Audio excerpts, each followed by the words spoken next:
Bismillahirrahmanirrahim. Assalamualaikum warahmatullahi wabarakatuh. Siswa sekalian, selamat berjumpa kembali pada pembelajaran fisika hari ini. Nah, masih pada pembahasan bab 2 tentang usaha, energi, dan daya. Nah, pada pertemuan yang lalu kita sudah membahas tentang usaha dan energi. Sekarang kita akan membahas tentang hubungan usaha dan energi. Bagaimanakah hubungan antara usaha dan energi? Perhatikanlah materi berikut ini.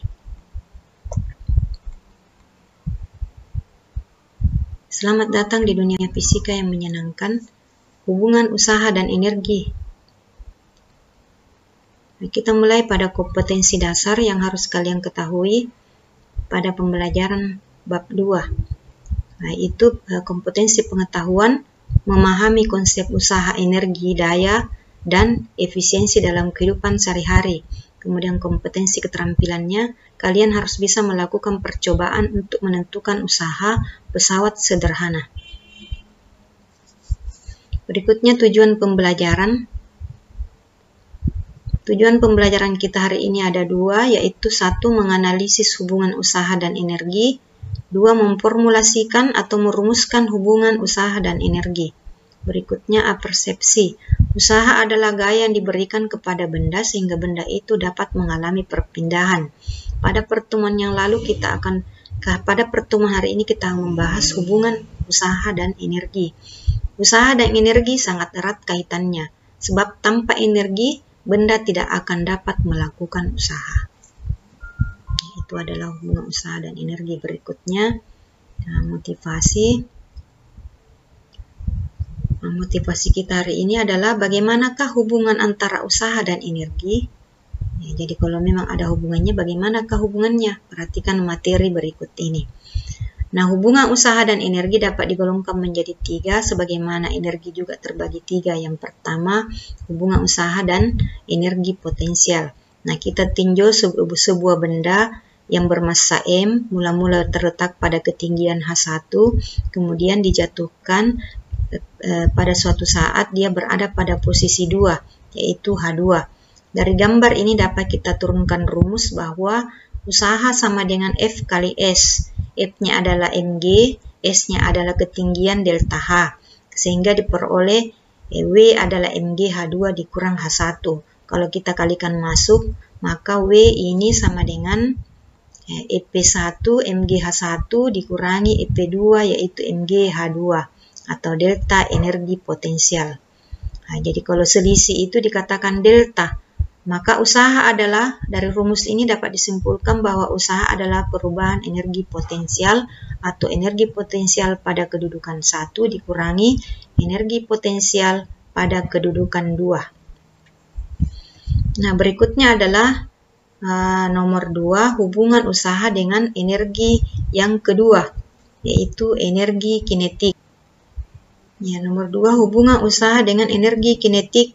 Ini kita tinjau sebuah benda, kita tarik dengan gaya F sehingga benda bergerak dengan kecepatan V, sehingga menyebabkan benda berpindah sejauh S. Dari gambar di atas berlaku W sama dengan F kali S. F dalam arah horizontal adalah M kali A, S dalam arah horizontal yaitu diperoleh dari rumus GLBB, ya, M kali A kali S-nya adalah P2 kuadrat kurang P1 kuadrat per 2A. Ini kalau kita kalikan masuk mendapat 1/2 MP2 kuadrat dikurang 1/2 MP1 kuadrat. Atau bisa ditulis secara singkat, W adalah energi kinetik 1 dikurangi energi kinetik 2. Atau selisih ini dilambangkan dengan delta. Delta energi kinetik EK. Nah, jadi dari rumus ini dapat disimpulkan bahwa usaha adalah perubahan energi kinetik.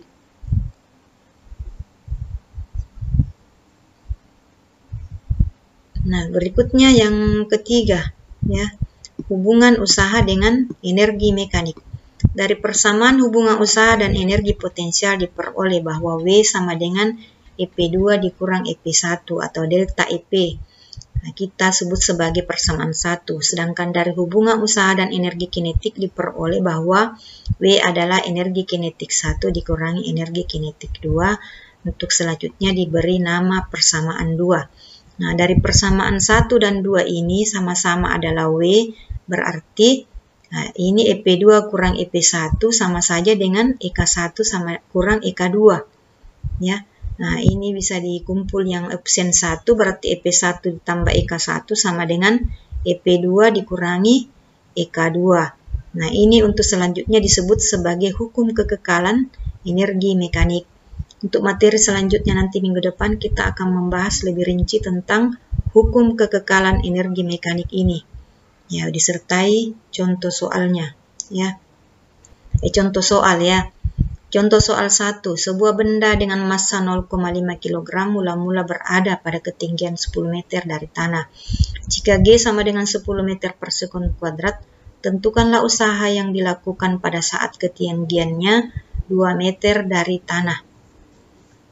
Jadi bendanya, massanya diketahui ya. Jadi kalau kita menyelesaikan soal fisika langsung diketahuinya dulu. M-nya kan tadi 0,5, H1-nya adalah 10, H2-nya 2 meter. Rumusnya dari hubungan usaha dengan energi, potensial W mg H2 kurang H1. 0,5 dikali 10, G-nya 10, M-nya 0,5, H2 10. Bisa juga H2, H tinggi ya, H1 dikurang H1-nya 2. Jadi ini kalikan 10, 0,5 kalikan 10 dapat 5, 10 kurang 2 dapat 8, 5 kali 8 adalah 40 Joule. Ya, demikianlah jawabannya. Jadi jawabannya adalah 40 Joule. Berikutnya adalah contoh soal yang kedua, yaitu contoh soal untuk hubungan usaha dan energi kinetik.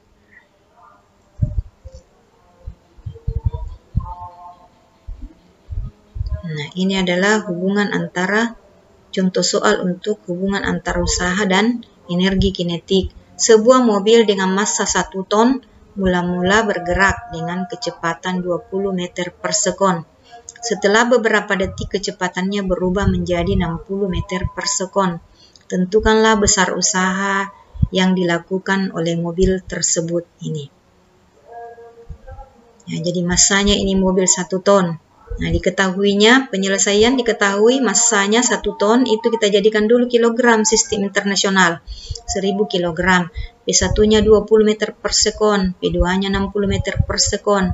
Ditanyakan berapakah usahanya, W. Nah, rumus usaha, hubungan usaha dengan energi kinetik 1/2M dalam kurung P2 pangkat 2 dikurangi P1 pangkat 2.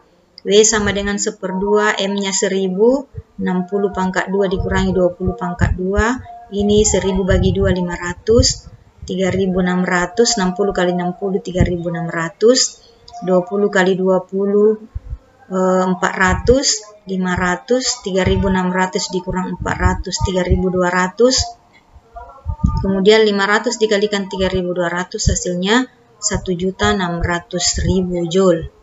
Nah, itu jawabannya ya. Nah, berikutnya adalah tugas. Tugasnya adalah sebuah benda massa 2 kg didorong dengan gaya 50 Newton sehingga kecepatannya berubah dari 40 meter per sekon menjadi 80 meter per sekon. Tentukanlah A, usaha yang dilakukan, B, jarak yang ditempuh. Nah, ini dibuat dalam buku tugas, kemudian setelah dijawab dipoto, kemudian diupload ke Classroom disertai foto diri dengan memakai baju seragam sekolah ya pada saat mengerjakan. Ya, saya kira itu kita punya materi. Sekian ya, assalamualaikum.